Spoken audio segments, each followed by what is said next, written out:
Good morning and praise the Lord. My name is Pastor Paul Wafula. I'll be the one taking you through this devotion.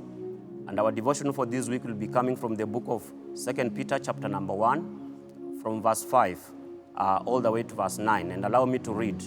The Bible says, But also for this very reason, giving all diligence, add to your faith virtue, to virtue knowledge, to knowledge self-control, to self-control perseverance, godliness, to godliness brotherly kindness, and to brotherly kindness love. For if these things are yours and abound, you will be neither barren nor unfruitful in the knowledge of our Lord Jesus Christ. For he who lacks these things is short-sighted, even to blindness, and has forgotten that he was cleansed from his old sins. Allow me to pray, and then we move forward. Father, we thank you and we bless you. What a privilege, Father, that you've given us this day. For the Bible says that indeed this is the day that the Lord has made, that we will rejoice and be glad in it. Father, as we listen to your word this morning, by the help of the Holy Spirit, we pray that, Father, our lives will never be the same again. Jesus, we thank you that you walk us through this week, and we pray that, my Father, let there be fruit that will remain, my Father, to bring glory to your holy name. We love you and we honor you. In Jesus' name we pray. Amen and amen. Thank you. Friends, I'll ask you to invite your friends.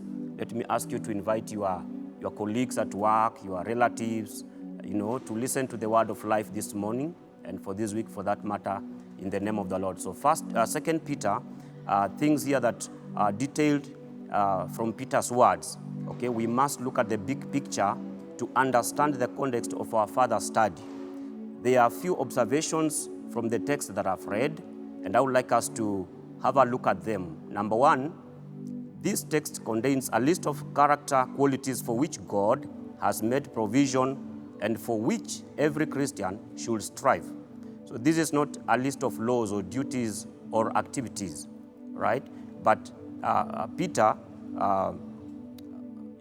is writing to people that should strive, to be what God wants them to be. Someone say amen. And number two, one of the things that I note from the same text is the character qualities we are to pursue are also the character traits of God. And this should also be evident in our lives. All right, that's point number two that I've noted from that text. And number three, Peter gives us a list more or less, the same, we see in Galatians, the same list we see in Galatians chapter number 5, 22 to 23, is a list that Peter is giving to us. Is more or less the one that we find in Galatians chapter number 5, from verse 22 to 23. So Paul lists the fruit of the Spirit in Galatians, and in the same manner we see the same thing in the book of 1 Timothy chapter number 6, verse 11, giving us the same qualities. And number 4, we see a focused order and relationship are evident in that text. This list of character qualities is not presented in a way that suggests a random order. Each quality builds upon the qualities before it. This sequence of qualities begins with the faith and ends with love. Note that. It begins with faith and ends with love. One as if you were son. These qualities are similar to the ingredients in a cake recipe, which all ingredients are needed, but they should be added in the proper order. Those are some of the 4 things that I've noted from the text. And I would like us now to move to this morning. I would like us to have a look at the characteristics, from the same text. Number 1, some of the characteristics or qualities that I've gotten from that text. Number 1 is faith. Someone say faith. Yeah, faith. Faith is given. I want you to note that. Faith is given. It is something upon which Christianity is built. Okay, faith is a gift from God. Faith begins, as saving faith, and then becomes the faith that pleases God. Okay? As we see in Hebrews chapter number 11, verse 6, it says that without faith, it is impossible to please God. For he who comes, or rather to him, must believe that he exists and that he rewards those who seek him. Someone say amen. So that is about faith. Faith, it's a gift given from God. Number two character there is virtue or moral excellence. Virtue or moral excellence. This behavior showing highly moral standards as a believer, purpose, as a believer, purpose to get to know the truth. As a believer, purpose to get to know the truth. John chapter number 8, verse 32 says, "And you shall know the truth, and the truth shall set you free." Embracing and pursuing excellences of God means exalting the word of God and exploring the word for the knowledge of him who saved us. Someone said amen. Verse 3, or rather, point number 3, we've talked about virtue, we've looked about faith, and then we are looking at number 3, knowledge. Someone say knowledge. So knowledge, in our former state, as unbelievers, we are not knowledgeable. We were not knowledgeable. We were ignorant. We were ignorant. 1 Peter chapter number 1, verse 14. As obedient children, do not be conformed to the former lusts which were yours in your ignorance. All right? This is NET, New English Version, a translation rather. The solution to our ignorance is having our minds transformed with the true knowledge of our Lord Jesus Christ. Knowledge which comes from the scripture describes what God is like. Note that. Describes what God is like and what we should be like as well. Number 4, self-control. So I've talked about faith, virtue, knowledge, all right? Knowledge. And now we are talking about self-control. Someone say amen. Self-control. Self-control literally means to take a grip of oneself. To take a grip of oneself. As believers, we are dominated by our physical appetites, enslaved as we are to them. We are enslaved as we are to them. 1 Peter chapter number 1, from verse number 14, it says, "Obedient children, do not be conformed to the former lusts which were yours," right? In your ignorance. Do not be conformed. So let us not dilute, I would say, the gospel to make it attractive to men by appealing to their fleshly lusts. We must proclaim the message of the gospel in its fullness and its simplicity, knowing that only through the Spirit of God are men enabled to grasp the truth of the gospel and quickened to do so. I want us to understand, friends of God, self-control is having a grip of yourself. And number 5 here, we have perseverance. So we've talked about faith, we've talked about virtue, we've talked about knowledge, and we've talked about self-control. And now we are looking at perseverance. Someone say perseverance. Perseverance has to do with pain. Has to do with the pain. It enables us, this pain enables us to persist in our pursuit of godly character. Even when we suffer for doing so, the gospel calls for us to identify with Christ, which includes identifying with him in his suffering. 1 Peter, if you read 1 Peter chapter number 2, verse 21 all the way to 25. Perseverance is the frame of mind and the character which persists in doing what is right, even though doing so may produce difficulties, suffering, and sorrows. All right? So perseverance is the commitment to suffer in the short term in order to experience glory for eternity. So perseverance, we see God demonstrating that, himself. We see God demonstrating perseverance. We see the Lord, Jesus Christ, himself demonstrating that perseverance. He went through a lot he persevered and he conquered. And number 6, we are looking at godliness. Godliness is the religion we practice in our day-to-day walk. It is the attitude of reverence which seeks to please God in all things.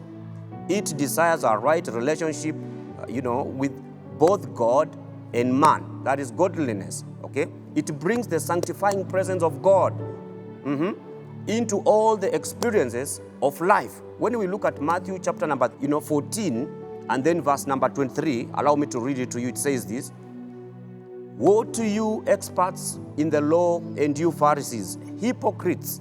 You give a tenth of mint, dill, and cumin, yet you neglect what is more important in the law: justice, mercy, and faithfulness. You should have done these things without neglecting, the others." Okay, the others. That is 14 and verse 23. And James says this in chapter 21, verse 27: "Pure and undefiled religion before God the Father is this: to care for orphans and widows in their adversity, and to keep, oneself unstained by the world." That is point number 6. So we have looked at 6 things so far. We've talked about faith, we've talked about virtue, we've talked about knowledge, we've talked about self-control, we've talked about godliness. Now we want to look at brotherly kindness. Someone say amen. We are looking at brotherly kindness. Now, this is the love saints should have for one another as fellow believers. Love saints should have for one another as fellow believers. It is a love based, in part on what we share in common with one another. Okay? With one, or rather, we love. Let me go again.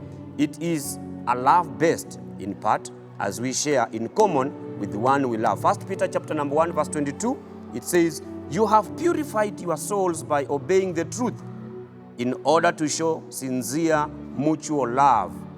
Love one another earnestly, from a pure heart." Okay, that is verse 22. So God has removed the barrier between fellow believers. This is something we must strive to practice and to preserve. It is a humanly impossible task for which God has provided, the means to accomplish. As believers, we must diligently strive to practice brotherly kindness, by employing, this means. Okay, so number 8. So we've talked so far about 7 things. Now we are looking at the 8th one, which is love. Remember, when we talked at the beginning, we said that it begins with faith and then it's ending with love. Now we are on point number 8. The last one is saying on those characteristics, the character, of a believer, the quality, characters of a believer. 8, it says love. Now this kind of love, I want you to understand, it is agape love. Agape love, which might be called the highest love. It's from above. It's not man-given. It is spirit-enabled. It is spirit-given. All right? So this is the kind of love all believers must pursue. God's agape is evoked not by what we are, but by what He is. Someone say hallelujah. This is what God did for us. He demonstrated His true love by sacrificing His own Son, His only Son, Jesus Christ. And we see that in the book of John chapter number 3, verse 16. "For this is the way God loved the world. He gave His one and only Son, so that everyone who believes in Him will not perish, but have everlasting life." 1 John, as we read, chapter number 3, verse 16 says, 1 John chapter number 3, verse 16 says, "We have come to know love by this, that Jesus laid down His life for us." All right? He laid down His life for us. Thus, we ought to lay down our lives for our fellow Christians. Someone said a big amen. And on that note, I want us to pray. I want us to pray. Having looked at the characteristics of Christians, I want us to pray. You could be there and you're saying, Pastor, I've just heard that little introduction on the characteristics, of a believer. I want us to pray. You're there and you're saying, Pastor, just walk with me, pray with me, that I may give my life to Jesus, that I may be able to walk in those, to demonstrate those characteristics as I live in this world, because I want to live a victorious life. Friends, I want to pray. You out there, you who is watching me, you who is listening to me, I want to partner with you and just pray with you that you may be able to enjoy what God wants you to enjoy in this very life. If you're there, just say after me, say, Lord Jesus, I come to you. I thank you for this opportunity to have listened to your word. Now I give my life to you because I have believed and I confess with my mouth that Jesus Christ is Lord. Lord, write my name in the book of life and forgive me my sins. I choose today to be your son. I choose today to be born again. In Jesus' name, amen. If you've prayed that prayer, I want you to connect with us. And from there, I want you to make sure that you give us, your name, your contact, so that we can get touch in you. The numbers are down there on the screen, so that now we move together as you've just decided to walk this journey of faith. We'll see you tomorrow, God willing, on the next part of day 2. Thank you, and God bless you. Amen.